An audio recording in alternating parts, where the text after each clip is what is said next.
मनोज जरांगे यांना विरोध करणाऱ्या अजय महाराज बारसकर यांची काल 2 दिवसापूर्वी जी गाडी जळीत प्रकरण झालं होतं ती गाडी आता तालुका पोलीस स्टेशनमध्ये आणण्यात आली आहे।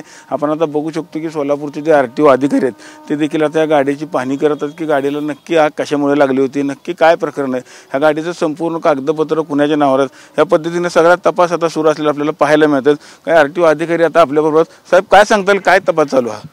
सदर वाहनाची चॅसिस प्रिंट घेऊन सदर वाहनाची आमच्या रेकॉर्डला ही चॅसिस प्रिंट कोणत्या नंबरने रजिस्ट्रेशन आहे, त्या गाडी मालकाचं नाव व पत्ता, तसेच गाडीचे वाहनाची कागदपत्र याबद्दल माहिती उद्या कार्यालयामार्फत आम्ही पोलिसांना कळवण्यात येईल। आमच्या नक्की कशामुळे गाडी जळली आपल्याला समजू शकतं का?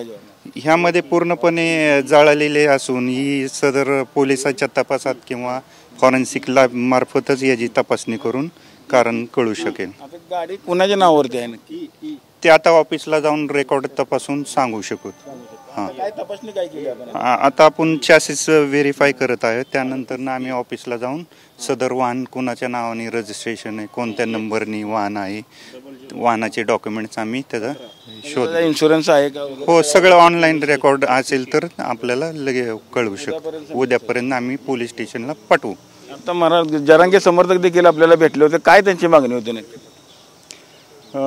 ते म्हणत होते की वाहनाचे रजिस्ट्रेशन आहे का, वाहन इन्शुरन्स PUC व्हॅलिड आहे का हे तपासून कळवा। हां, हो, तेवढीच मागणी। आपण बघितलं असेल की आता त्या गाडीची पूर्णपणे तपासणी केली जाणार आहे। चेसिस नंबरचं देखील आता आपण बघू शकतो की अधिकारी घेत आहेत ती गाडी नक्की कुणाच्या नावावर आहे, गाडीचे डॉक्युमेंट क्लिअर आहेत का, या सगळ्या गोष्टीचा खुलासा करत तर हा जो पंचनामा चालला RTO अधिकाऱ्यांचा हा सगळा पूर्ण झाल्यानंतर त्याचा खरा उलगडा होणार आहे आणि नक्की गाडी कुणाच्या नावावर आणि कशामुळे गाडीला आग लागली हे देखील आता आपल्याला स्पष्ट होणार आहे। पंढरपुरातून कॅमेरामन मिलिंद सर, रवी लगेकर, TV9 मराठी।